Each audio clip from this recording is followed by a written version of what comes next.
Nobyembre noon, malamig na ang simoy ng hangin at medyo madilim na ang langit kahit tanghali pa lang. Naaalala ko pa, simula yon ng second semester. Nasa ikatlong taon na ako sa kolehiyo. Karaniwan sa mga ganitong panahon ang pagiging abala sa mga klase, requirements at kung ano-anong stress sa buhay estudyante. Noon din nagsimulang uminit ang pakiramdam ko. Hindi dahil sa init ng panahon, kundi dahil sa sobrang pananabik kong makaihi. Yung tipo bang konting hakbang mo lang ay baka sumabog na yung pantog ko. Sakto naman, Philippine Literature ang subject namin noon. Mabait naman ang professor kaya imbes na mag-lecture, inutusan lang kaming magbasa na lang ng maikling kwento sa libro.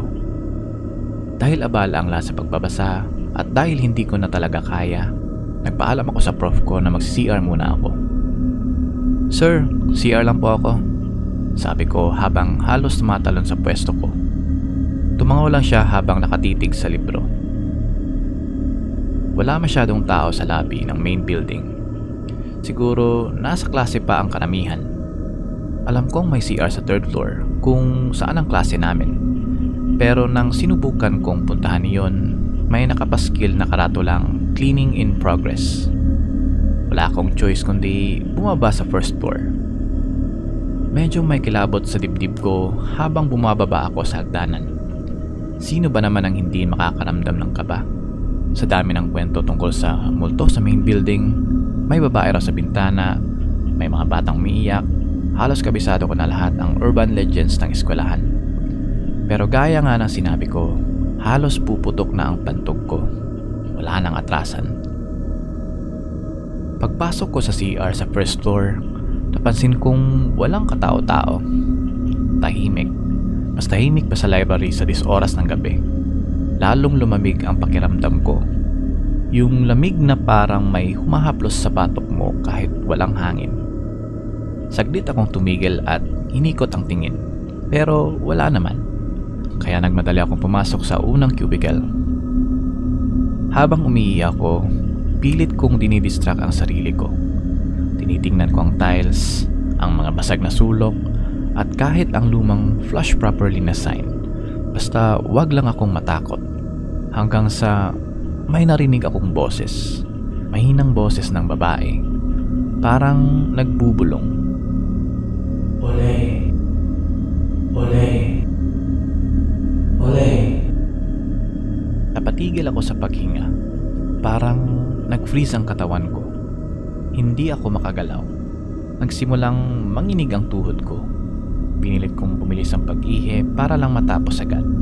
Pero kahit anong pilit ko, parang mas lalo pang bumabagal ang oras. Paulit-ulit kong narinig ang boses na yon.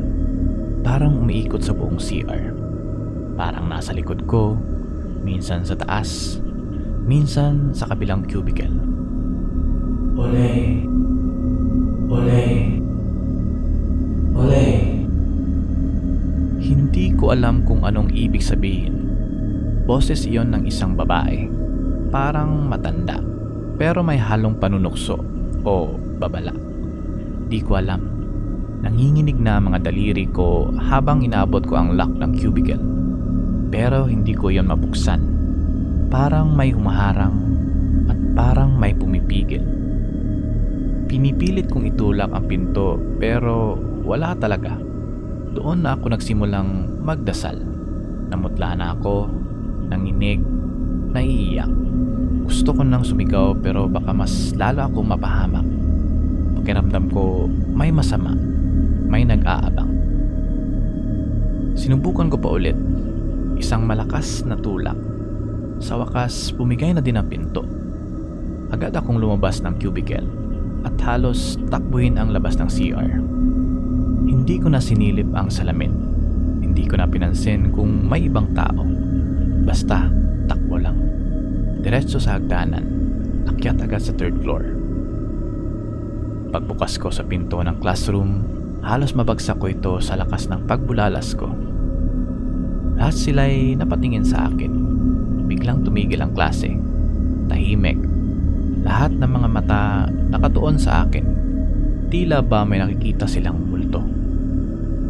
Tinanong ako ng professor kung anong nangyari sa akin. Agad siyang lumapit. Hindi ko napigilang umiyak. Tuloy-tuloy na ang luha ko habang pilit kong kinikwento ang nangyari. Nabulol ako, nanginig ang boses ko, halos di ako makapagsalita ng maayos. Tahimik ang buong klase habang kinikwento ko.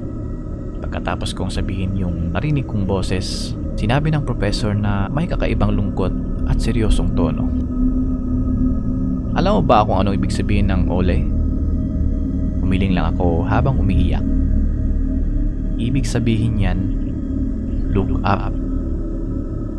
Bigla akong nanlambot. Para akong binuhusan ng malamig na tubig. Nag-flashback lahat. Yung boses, yung lamig, yung pakiramdam na may nakatingin sa akin. Bigla akong kinilabutan. Anong meron sa itaas ko noong nasa cubicle ako? Anong makikita ko kung tumingala ako? Ewan, ayoko nang isipin. Isang bagay lang ang sigurado ako. Hindi na ako magsi-CR doon kahit kailan.